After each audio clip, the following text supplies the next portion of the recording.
আল্লাহ তাআলা মন সবাইকে দেন, মন থেকে ভালোবাসার মানুষও হয়তো অনেককেই দেন, তবে মন থেকে বুঝবে এমন মানুষ কিন্তু খুব কপালওয়ালা মানুষই পায়। একবার জাস্ট ভাবেন যে পৃথিবীতে যত বিচ্ছেদ হয় তার সবচেয়ে প্রধান কারণটা হচ্ছে মিসআন্ডারস্ট্যান্ডিং, একে অপরকে ভুল বোঝা।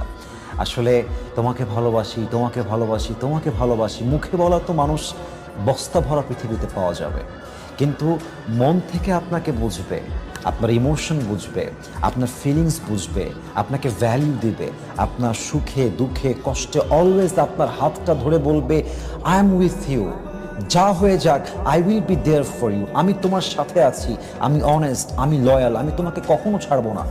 ऐसे इंसान कहाँ मिलते हैं यार, आज तक तो मुझे कोई ना मिला। আমার মনে হয় যে একজন বোঝার মানুষ থাকলে, অনেস্ট অ্যান্ড লয়াল মানুষ থাকলে আপনার জীবন আর কোনো কিছুর প্রয়োজন হবে না ইনশাআল্লাহ।